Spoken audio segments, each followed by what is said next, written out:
this bitch did not fuck around. Her office at that time Right. looked like it had been hit by a bomb in Beirut. Okay, you know, when 15 years from 97 to 2 years ago, I didn't really have an agent, people. I had like somebody who was posing as an agent. But in 98, I signed with a manager called Jeff. Jeff was a fucking barracuda. Jeff did more for me than anybody in the entertainment business ever in a matter of 4 or 5 years. But I didn't have the talent. I didn't have the credits. I didn't have my chops yet.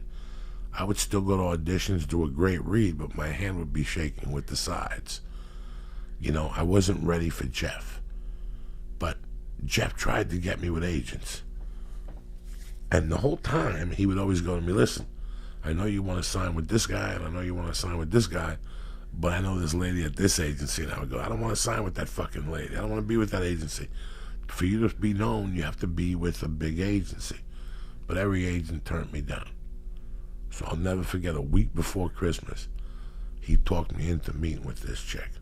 This is, what's the street that turns into the 101? La Brea or Highland?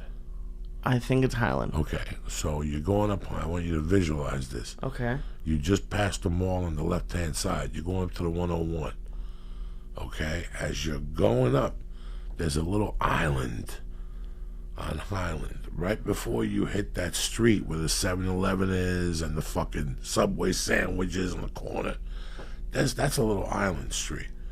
As a matter of fact, across from there, when I first got here, I used to sell porn on the phone. What? Did I ever tell you that? Who the fuck did you know what I'm saying? Lisa, yeah, you don't know dick. You think you're a private investigator. Well, So this is how bad this neighborhood was. What kind of porn did he sell on the phone? Pornos. Like this DVDs was way or before the VHSs? internet. Yeah, when I was selling cigars, when I first got here, I was selling cigars on the phone. I would love to hear your porno sales pitch. I was terrible. But dog, it was maybe 400 a week working. In those days, I used to work maybe 10 to 1. I was pulling down 4 bills a week. I never even looked at the movies. I was going to say, do you have to read their names? I never even saw a box. I had 2 options. You could either load the boxes, the porno into the boxes, Okay. or you could call porno places across the country and sell them porno. I'd rather do that on commission. I would show up at like 9:30. I used to live on. This is as a matter of fact, this was way before the cigars. This is when Highland was basically fucking filthy. Like that movie theater was Chinese theater. Well, isn't it Santa Monica and Highland, that Yum Yum Donuts? Well, yeah, where the transvestites are. No, I don't know if it's Santa Monica. I don't know nothing about Santa Monica. We're talking about Hollywood Boulevard going up to the 101 Highland. Boulevard. Highland. That was, in 98, that was a fucking den of death. And in the corner, when you went like this, before you folded into the 101, like 30 fucking yards before you hit the Hollywood Bowl, right there in that corner, they still, it was fucking 20 people on the phone and 20 people stocking boxes, and trucks would be going in and out of there all day, and they either gave you like $8 an hour or you made commission. Did you have to have, like, what? Like, I just imagine you selling gay porn, transvestite. I had no idea what I was selling. There was a sheet of paper, and they tell you what to read on there. You have to say and the how to names sell of it. the things or something. Yeah, hot sex with chick coming on their ass. It's a hot seller, and you compare it to something. I don't remember. I don't remember nothing, Lee. I like the I don't know cinematography in this one. This is 98, 97. I don't know nothing. But anyway, to make them long story short, across from there was a building that today is gorgeous. But in 98, when I got here, and I was dreaming of this fucking big agency where they offer you water and shit. I remember pulling in into the underground parking, and I'm like, oh my God. When we walked up the step, there was little fucking condoms and shit. Oh, at least it had parking. I'm like, Jesus. Yeah, but no, they rob your car. What good is having parking if you're going to rob my fucking car? And we'd walk up the steps to this elevator. Then you pressed in and you went upstairs. And the whole building, you know the building we were in on Lancashire? Right. That's what it was. But worse. That's my agency. People fucking taking naked pictures in there. Oh. They had private investigators in there. You know, it was just a fucking greasy building. And here's this fucking agency. And I open up the door with my fucking manager at the time. And he goes, listen to me. It's not the agency, it's the agent.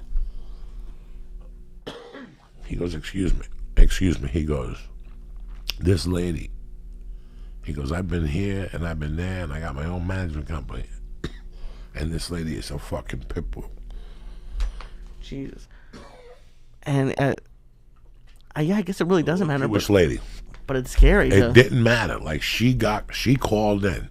She had been at a big agency for like 10 years. She knew everybody in town. And one day she got sick and tired of wearing a dress. She wanted to wear fucking sweatpants, not do her hair, and bring her dog to work. So she went to work at this place, and she took a fucking huge clientele, but this lady never stopped. When I tell you, Lee, she was on my phone every fucking day pushing me, and she specialized in comedy character actors. So her and I clicked right off the bat.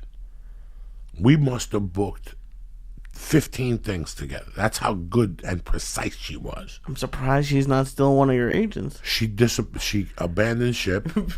She went back home for a while, and then she came back, and she thought about it.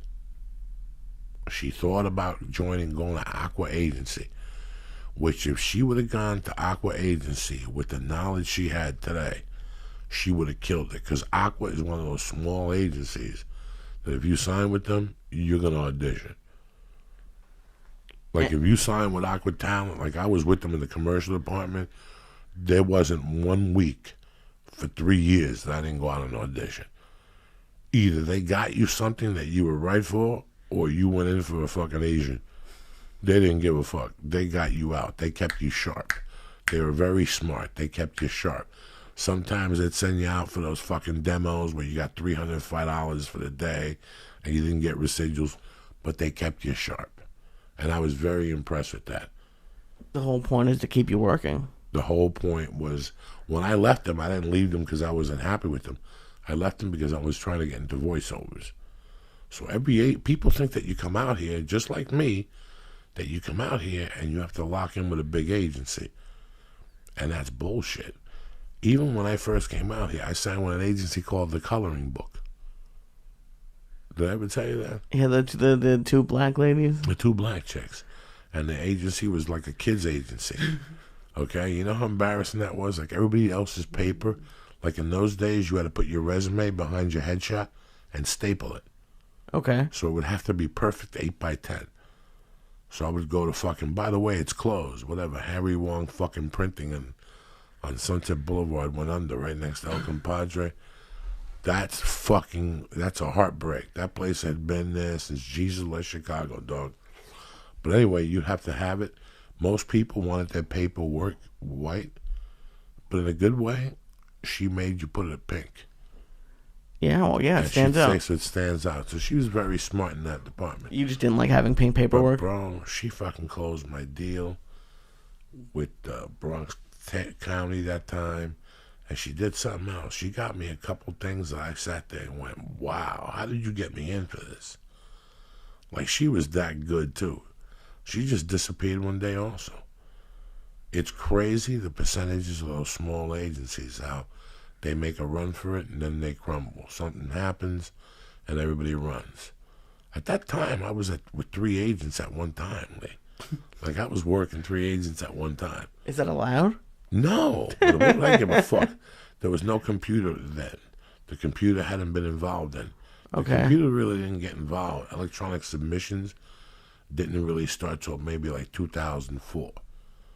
So till 2004, I had a reign here, like 6 years, that I had 3 different agents sending me out for 3 different